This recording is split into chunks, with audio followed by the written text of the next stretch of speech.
Good morning, everybody. My name is Eileen Lawless, and I work as the Dependent Care Advisor at Life and Work Connections.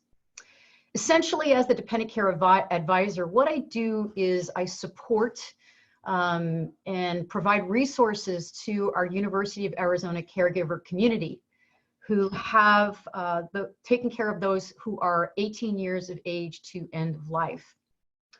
I work with a great team at Life and Work Connections, and my coworker is Lourdes Rodríguez. Lourdes is the Childcare and Family Resources Senior Coordinator at Life and Work Connections, and she is an honor to work with. A lot of times, Lourdes and I find ourselves working together quite a bit because we have caregivers at the University of Arizona who are not only caring for their children, but they're also caring for their parents at the same time. And we use that term sandwich generation.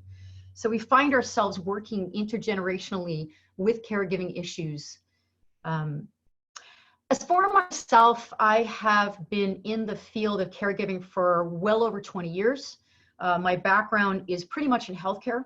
I've worked in hospice, nursing home, and assisted living situations. I've had the honor of working on the front lines, locally and regionally. And I have really worked, my passion has been supporting caregivers, whether they be personal, the family members of those who I've cared for, whether they be professional, or even my own family. So I would also say my specializations include memory care, training and teaching, providing understanding of how to work with individuals with that diagnosis, as well as behavioral care. So today we're going to talk about honoring milestones. How do we do that? And we've been seeing a lot of information in the media about exactly how people are able to celebrate milestones even with physical distancing. It's created a whole new challenge to our milestones in our everyday lives. So today, we're going to talk about what we mean by milestones, defining that. We're also going to talk about steps that we can take to honor milestones. The Life and Work Connections team has talked quite a bit about being mindful, and we're going to do that as well today. We're also going to talk about how we can take action to make those milestones happen. And granted, as I've said, we've seen all types of scenarios in the media. We've experienced them ourselves, and we often try to figure out how to do that. So we'll talk about that a little bit. So milestones can often be defined as significant events in one's life. The first things that we think about are weddings, graduation, birth, and death. We've had to deal with a lot of issues relating to that and a lot of emotions that come along with that. Whether we've had to deal with it personally, or we've had our families or our friends or our neighbors or our communities have to deal with the losses that come about with some of these events. And trying to figure out how to celebrate them or how to revere those events that are important to us. Now, the interesting thing I found about milestones is that it can also be defined in other ways as well. And it can be up to the individual. It can be up to different cultures. So for example, getting a new job, purchasing a new house. Milestones can be a milestone birthday, someone turning 100 years old or 90 or having a 50th wedding anniversary. These are all things that we can define as milestones. And when we think about those rituals that we take to celebrate those milestones, that's something that we'll be mindful of as we go through our presentation. So then we have those milestone events, we have holidays, and by the way, today marks the beginning of Ramadan. We have these significant events, but then we find that the things that we do every day in our routines, which are things that we do without thinking about them, also become a different bit of an entity. So doing things like getting our hair cut, going to the store, washing our hands becomes very different, and even taking a walk. So in ways we can think about how we can revere these everyday events as well. So we're going to talk a little bit about what we can do to honor milestones for the present. And, how do we do that when we're also contending with issues relating to health, jobs, income? We know we've got all that going on and all the emotions that are generating with it. So the steps that we take, the first is to identify. David Kessler is an expert on grief and loss, and I'm going to be referring to him a few times. And by the way, that information is available on the chat as well as on our website.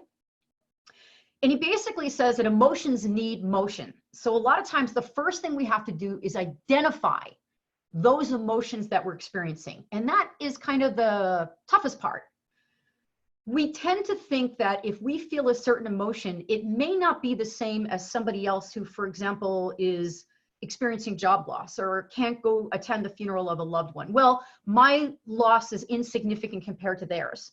And what David Kessler basically says is you need to make sure that you are identifying with those emotions that you feel, because they're as significant and they are significant, and we need to recognize them. So in other words, Tanya spoke a little bit about self-compassion. So we need to not be so hard on ourselves. If we feel a sense of loss or perhaps even a sense of grief or anger or frustration, we need to make sure that we're identifying those emotions, whether it be large or whether it be small. It is what it is. And we have to name those emotions. I feel angry.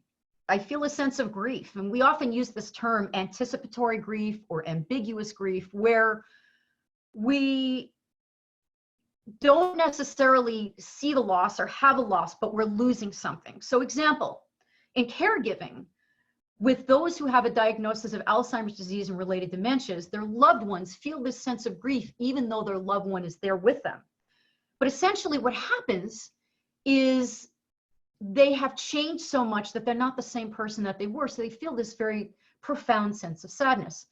So once again, we have to kind of think about naming those emotions and moving on. So the next step to moving on is to accept those emotions. Kessler basically said that when you accept your emotions, then you can come into more power. Then you can come into more control. And when you accept those emotions, we can also have the ability to see the value in what we're doing. Now, once again, that's self-compassion. If we're mindful, we look at those things that we're doing.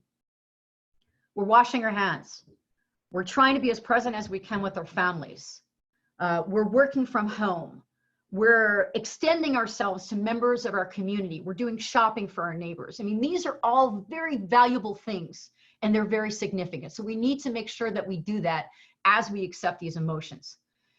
Kessler also says that it's okay not to be 100% okay all the time. We can't be ideal. We might be feeling grief on a day-to-day basis, but we need to identify it, accept it, and keep going. The next step is to process. So we've got the emotion, we identified what it is, and now what we need to do is make sure we're figuring that out. So emotions have that motion. We're going through that motion. We know that emotions can be contagious, and we've been finding that. As with physical distancing, we've all been together.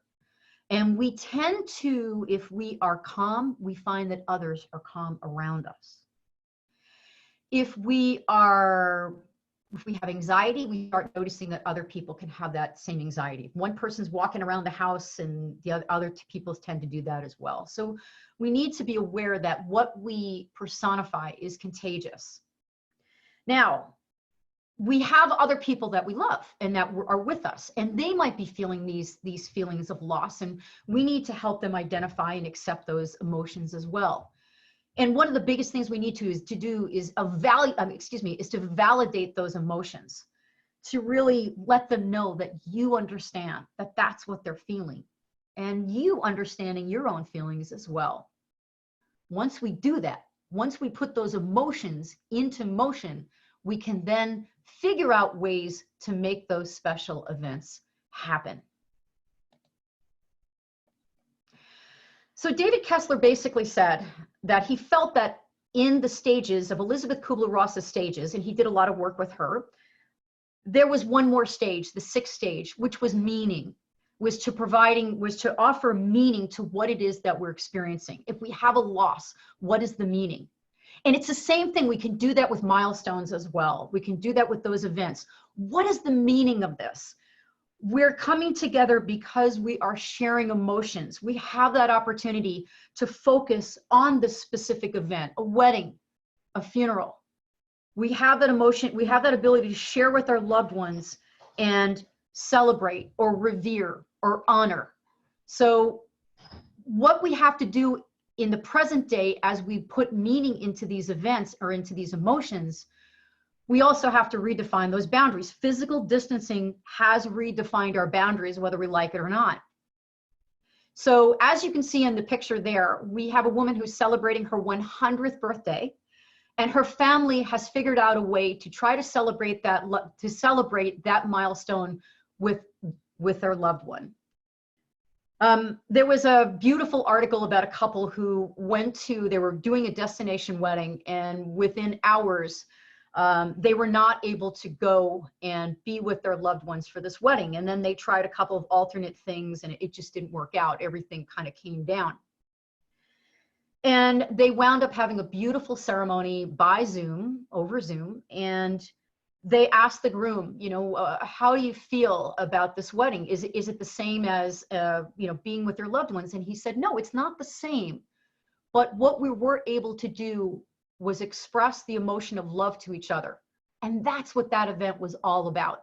And not only were they able to do that, but those who were able to attend the wedding were also able to do the same thing. So in essence, right now, it's not going to be the same, but we can bring about and connect with those emotions and those feelings of joy and those celebrations. So now we take action. We find new ways. We've been able to control what's going on and use physical distancing. We can control what we can do and celebrate those milestones. We can connect with each other. We have Zoom, thank goodness. We have technology that allows us to be able to talk to each other. We can't hug, that's okay. We can still connect emotionally. When we celebrate these milestones, when we celebrate these significant events in our lives, we are then able to honor, we are able to treasure, we are able to remember, we are able to celebrate those things that are so incredibly important to us. Nelson Mandela said, to remember to celebrate milestones as you prepare for the road ahead. And I think that is such an appropriate thing to remember at this time in our lives. We continue to celebrate milestones. We'll figure them out. We can share our ideas and our thoughts, and we've seen so many wonderful ways that we can do that, even with physical distancing. We find that with control and recognition of our emotions, we have the ability to be cohesive. We have the ability to be creative. We have the ability to connect. We have the ability to be a community. So what do we do now? We carry on. We continue with those creative ideas and we share them, and we see so many different avenues in which we can share those ideas. We plan, and even if we're postponing our events, now is a great opportunity to figure out what we're going to do to plan those events. Who we're going to invite, what are we going to do? And yeah, those events are going to be different. So what can we do to make them even more joyous? We're going to reschedule our events, and that's okay. We'll do something now and we'll be able to celebrate something together. When we can be together, we'll be able to have that memorial service for that individual that we love and be able to connect and be with each other. Now, as a caregiving professional, I have to pull in a little bit of a caregiving concept here. Jolene Brackley wrote a book many, many years ago, and she's had a few additions to it, called Creating Moments of Joy.